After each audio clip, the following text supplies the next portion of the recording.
Welcome back, sports fans. Another week. WACS Sports here.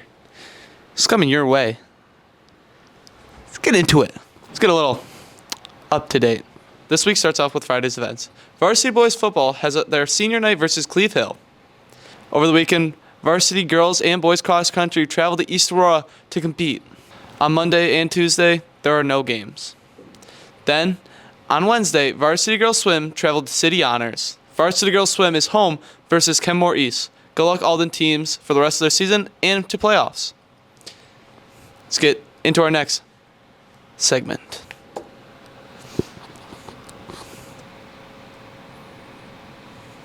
Leave it to the pros. Bills won in a dominant win against the Titans this week, where the offense did not look too hot in the beginning. But the Bills' offense turned around with Amari Cooper scoring and Keon Coleman having a stellar game, 4 catches for 125 yards. As the Bills' defense continues to dominate, even with the banged-up defense. The Bills have a difficult task this week, traveling across the states to Seattle to face the Seahawks, who are 3-3 and command the NFC West. The Bills get a breather, with DK Metcalf having an MCL sprain and helps out the Bills' weak secondary this week. But the Bills will have their hands full with Kenneth Walker, the running back for the Seahawks, and Tyler Lockett, a veteran receiver over there. The Bills are projected to win this one, and I got my money on the Bills bringing it home from the West Coast. Let's leave it to the pros for this week. Let's get into our next segment. Athlete of the Week. This week's 2 athletes are Owen Gullis for varsity football and Emma Everett for varsity girls cheerleading. Congratulations on winning the Athlete of the Week this week. Our football program has a ton of great young men of high character and talent. And at the top of the list is Owen Gullis. Owen has shown incredible dedication and passion for the game of football. He invests endless hours of preparation during the off-season in the weight room, as well as in the offensive line and defensive line training. Owen Gullis is an incredible teammate on and off the field. He is a player who every coach in the program is proud to say truly represents Alden football. Emma Everett is a returning cheerleader and one of this season's captains. Long before the season began, this athlete rallied her team around a new coach and those new to the fall cheer. Emma provides team updates and considers best interests in the whole team. She is first to arrive and last to leave each practice. She has mastered numerous new skills and encourages her teammates when they are facing challenges. She has been working hard to keep the team focused on its goal while balancing all things like her senior year and preparing for her future. To the mat, Emma always brings a smile, a strong work ethic, and passion for the sport of cheerleading. Let's get into our next segment, Sports World Shocks. My new favorite segment, I think, over Fantasy Fix, but don't tell John. But let's get into it. We have Game of the Week. I'll get into that one last. But first, we're going to start off with Tennessee, Alabama, in Nyland Stadium, Rocky Top. Bama needs just... Saban's gone. Dynasty over. They have Jalen Milroe, who's a Heisman runner. Doesn't look like it if you watch his games. He does look like it in the first half, and then he can't finish games. Ryan Williams, he's a dog, but I would not be surprised at all if you see him transfer from another school after this year. Bama loses 17-24 to Tennessee. Next we have University of South California. USC Trojans lose to Maryland. Honestly, I don't even know what happened here. Maryland squeezes off a small margin win against USC, who was ranked in the beginning of the year, 29-28. Game of the week.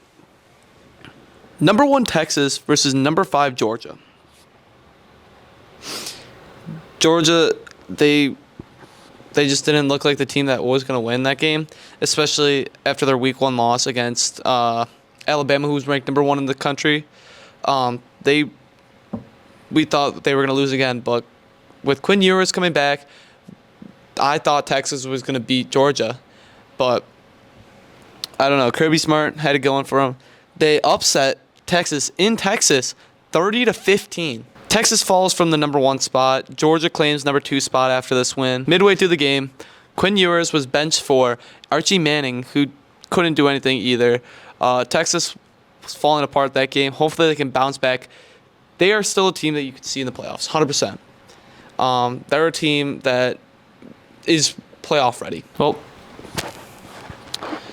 time to move on to our next segment. Where we give you the best up-to-date fantasy news and advice from our two experts here, certified experts.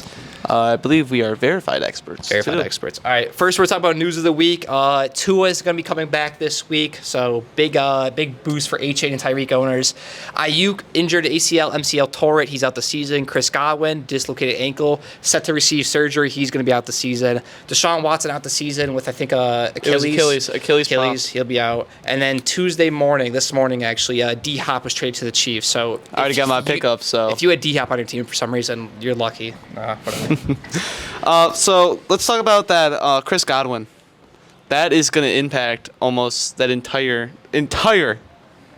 No, yeah, honestly. Buccaneers offense. The Buccaneers offense, I have a player on the rise of the Buccaneers offense. I have Cade Otton. He's due to receive more target share due to Chris Godwin being out. Chris Godwin gone. And Mike Evans is actually receiving an MRI, so he could be as we speak? Complications, yeah. I think as we speak, yeah. As we speak. But, it's a heavy passing offense. Baker Mayfield looks good. Even before the injuries here, Cade Otton was looking like a guy that we could be starting. But now that he's going to be like the receiver 1-2 guy there, he's going to be looking like a pretty nice fancy tight end. So if you've had him, lucky you. Start him. All right, next guy I have rising this week, David Njoku. He's the number one target now that Amari Cooper got traded to the Bills. And now with Deshaun Watson being injured for the rest of the season, you know who the starter is? Is it Jacoby Brissett? No, Jameis Winston. 30 touchdowns, 30 interceptions, Jameis Winston. He's going to be the Joe Flacco they had last year. He's going to sling the rock. He's going to throw for 400 yards and 4 touchdowns with 4 picks. So any fantasy players are going to get a boost from that. So David Njoku is going to be looking like a baller again. I think he's going to be almost a top 5 tight end again. Yeah, because he's getting almost every touch. Nick Chubb's just coming back. Amari Cooper gone. Who else on that team? You couldn't tell me. Jerry Jeudy on the team? I think, yeah, Jerry Jeudy's receiver 1 in That's that cooked. receiving room. And you couldn't tell me. They probably have a bum off the street Yeah. for wide receiver 2. Yeah, whatever. And then also with the Browns being such a bad team, they're going to be in a passing script a lot. So, of course, that's going to help Njoku too. Next guy I have are just Dolphins players in general. You know what I mean? Because Tua's coming back week 8 now. I don't think he's going to be quite Tua that he like. No. Yeah, 100%. But now A-Chain's going to have touchdown upside again because they'll actually have a decent drive going for once. Tua. I feel like he's going to be back to his check down self, not watching those 20, 40-yard passes. Yeah. He's going to be checked down to Tyreek on drag routes, checked down to Devin Achane on the little swing routes and all of that. Yeah, Waddle and Tyreek will finally have a quarterback that isn't Tyler Huntley, so they should be back to fantasy relevance again. I almost had a good trade for Tyreek last week. Got vetoed. Yeah, right. Whatever. Now I want to talk about players that are falling this week. You want to take this, Tyler? Yeah, players that are falling this week. Number 1, we have Garrett Wilson. Garrett Wilson is now wide receiver 2 behind Devontae Adams, and that Jets offense does not look good at all. It's a crowded offense, and he's going to be the receiver 2 there, competing with Devontae Adams, which is Aaron Rodgers' boyfriend. That's his connection since Green Bay. They have a special little bond. So he's going to be fighting for Aaron Rodgers' favorite receiver. So he's going to lose a lot of just raw volume. And the issue was, even with the volume he was getting, the weeks before, he was very inefficient with it. The one week he had 22 targets, but only 12, 13 catches. He's inefficient with the passes he's getting. He's getting the volume, but he's not good with it. So now that he's losing the volume and he's still inefficient because there's no chemistry between him and Aaron Rodgers, it's just going to get worse. And Breece Hall's more of a threat than Garrett Wilson right now. Yeah, I think the offense now goes like Devontae, and they're going to be looking at the run game, and then Garrett. Garrett's, I don't know. I don't like Garrett now. If you have him, I could try to trade him because I still think he has some good value. But if you hold him, he's not bad. He's not still awful, but losing a bit of value. Good time to trade him. This week, Addie Bowles is interviewing Charles Weatherby on her new show, Unfiltered.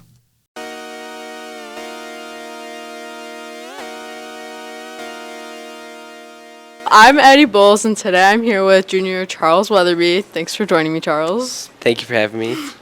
Okay, so you're on the varsity football team, and you play right guard and D tackle, so you're on both sides of the ball during games. Offensively, you guys have Ben Partel on the run game, picking up lots of yardage each game. What are you guys doing on the line to ensure he can get through and pick up those yards? We just got to know our assignments. We got to know what the play. We got to lock in. We got to know what guy we have or what zone we have to block. We got to... we just got to execute and just know what's going on. Athletes are sometimes known for having pregame rituals or superstitions. Do you have any? I'm a big music guy. I like to listen to like hype music.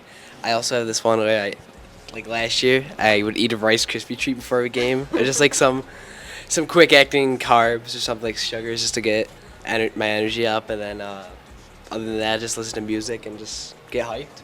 What's your favorite song to listen to? That's a tough one. I like First Day Out by T Grizzly, or maybe Jimmy Cooks. Jimmy Cooks is a good one. That's a good one. That's a good one. You've been playing football for 9 years. After experiencing the influence of many different coaches, what coach has left the biggest impact on you as a player? I definitely think Coach Matecki has left a very big impact on me. He was my modified football coach, and he like runs the morning weight room, and he just like always inspired me to like keep going and like get in the weight room and just keep playing. With 9 months to go until your senior season starts, what are you planning to do in the off season to make your senior season the best you've had? I'm definitely gonna get back in the weight room as soon as football ends. Gotta get bigger, stronger, faster. I'm gonna play like other sports to like help with football, like track, and I'm also gonna go to like maybe some camps. Like I went to one this year for the Bills. It was at the Bills like indoor facility, and it was cool. It was for cross training athletics. It was a pretty good camp. It was pretty fun. Last year you played on varsity as a sophomore. How did it feel being on the team with only upperclassmen? At first it was very nerve-wracking. It was scary because they like I was going against people that were like 2 years older than me. It was pretty scary. Like they're bigger, stronger, faster than me. I just had to adapt. I had to get better, get stronger, and there's an old phrase, iron sharpens iron. So that's basically what happened. I got better after going against better people. Can you share a memorable football experience that had a significant impact on you? Definitely last year, the homecoming game that we won. It was the first game in about 6 years, I think, or maybe more, that we won. First homecoming game that we won. And it was just electric. The Layton, I think he threw a touchdown or rushing, I don't remember. But it was just the feeling after winning that game was just there's nothing else like it. I've noticed that you guys have paw print stickers on your helmets. What do they mean? So basically, they're like awards for like doing good. So at the start of the season, we had a captain's meeting, and basically we had a list where, like, say for a sack we get a sticker, touchdown you get a few stickers, and then there's just a bunch of that. There's like I think 3 different kinds of stickers. There's a pancake sticker for pancakes, a paw print sticker for just like general like touchdowns and like passing yards and receiving yards. And there's another one, skull and crossbone, which is probably one of the coolest ones. And it's basically for like sacks and like defensive like interceptions, tackles for loss, or just big plays in general. So this week, the Bulldogs face the Cleve Hill Golden Eagles. What are your predictions for Friday night's game? It's definitely going to be a good game. Cleve Hill's pretty good. They beat Akron 26-20, and they just lost to Newfane, which we played Newfane, and it was a pretty close game. So we're just expecting them to bring their best, and we're going to bring our best. I think we're going to win. Well, that's all the time we have for today. Thank you for your time, and good luck this week. Thank you. Thank you for having me. Well, that wraps it up for this week on WACS Sports. Hope you see you next week. Be here next week for the new video. See ya.